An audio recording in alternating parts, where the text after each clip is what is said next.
যখন আমি আড়ং এ আসি অনেকটা টাইম নিয়ে তারপর হচ্ছে শপিং করি, কারণ অনেক সময় লাগে একটা দুটো জিনিস দেখে দেখে দেন কেনাকাটা করি। So it tax a lot of time, but তারপরও করি, এভাবে করি আস্তে ধীরে। যেহেতু ঈদের সময় মানে চারপাশে খালি ভিড় আর ভিড়। সো এই টাইমটা খুব ভালো লাগছে, কারণ আর একটু পরে যেহেতু ইফতার, এখন আস্তে আস্তে মানুষজন অনেক কম। সো এই সময়টা আসলে খুব ভালো লাগছে। আর আজকে আমার ইফতার হবে আড়ং এ।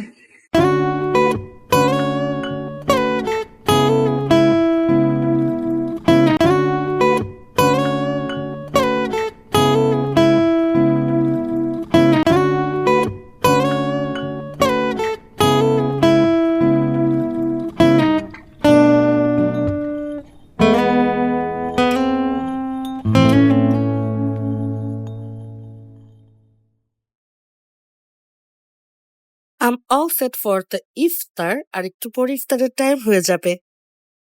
সো আমি এখন ইফতারের ওয়েট করছি, আর প্রায় 10 মিনিটের মধ্যেই আর কি ইফতার টাইম হয়ে যাবে।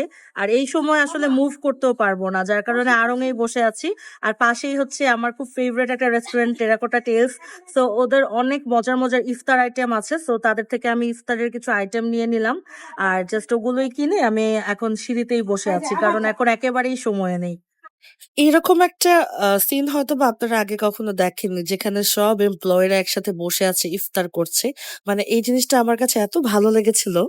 ঈদের আগের এবারের একটা ভ্লগও কিন্তু আপলোড করা হয়নি। তাই ভেবেছি এবারের যে ভ্লগগুলো ছিল সেগুলো আপলোড করে দিই। আপনাদেরকেও দেখাই ঈদের আগে কি, কি শপিং করেছিলাম, কোথায়, কোথায় গিয়েছিলাম, এবং কেমন টাইমটা স্পেন্ড করেছিলাম।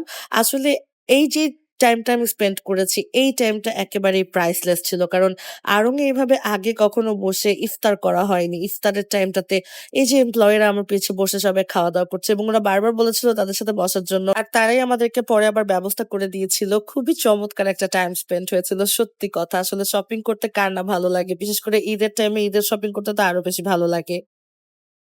আমাদের শপিং শেষ, এখনো শেষ হয়নি, আরো বাকি এখন আছে। আরো বাকি আছে। এখন আমরা মুভ করব, যেহেতু আবার আরো অনেক কিছু কেনা বাকি আছে।